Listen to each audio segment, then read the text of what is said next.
السلام علیکم، زه یم یاسر او دا وخت تاسو ګورئ یاسر ټیکنیکل چینل له ویډیو.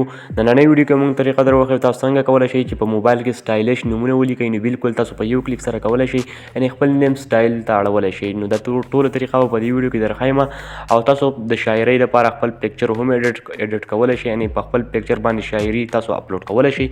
نو دا ټول معلومات په دې ویډیو کې، ویډیو به نه سکیپ کوئ، ویډیو به لازمي ده نور ملګرو سره شیر کړئ. که تاسو تر اوسه پورې زموږ چینل نه وي سبسکرایب کړی، یاسر زموږ چینل اوس سبسکرایب کړئ. راځئ ویډیو شروع کوو.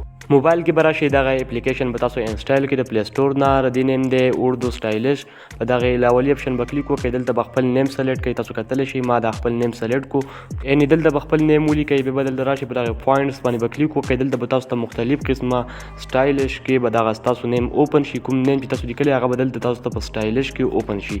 اوس که تاسو دلته غواړئ کوم سټایل چې ستاسو خوښ شي په هغه سټایل باندې کلیک کوئ، نو ستاسو نیم به په هغې سټایل کې لیکلی کېږي. لکه ما دغه سټایل خوښ کو، تاسو کتلی شئ. بیا دې ځای نه تاسو کلر هم سلیکټ کولی شئ، یعنې مختلف قسمه کلرونه دي. تاسو دې ځای نه کلر هم بدلولی شئ، چینج کولی شئ کلر. دلته به پلس نشان باندې تاسو کلیک وکړئ، بیا په دغې پارټي باندې کلیک وکړئ. دې ځای نه تاسو شاعري هم راغېستلی شئ، یعنې دلته تیاره شاعري ده. دلته په دغه شاعري به زه کلیک وکړم، تاسو کتلی شئ. د شاعري به هلته راشي، زه چې کله هم په دې باندې کلیک وکړم د شاعري به دلته راشي، تاسو کتلی شئ.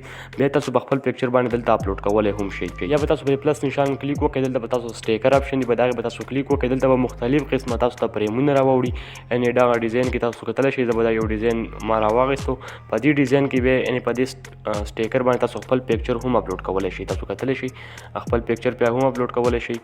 بیا که دلته تاسو راشئ، په دغه کې مختلف قسمه په دې بیکګراوند هم چینج کولی شئ. دلته تاسو راشئ، په دې ګیلرۍ نه خپل پکچر هم راغېستلی شئ. په دې ټمپلیټ چې تاسو کلیک وکړئ، یعنې د ګیلرۍ لاندې چې کوم نیم دی ټمپلیټ، په دغې باندې تاسو کلیک وکړئ.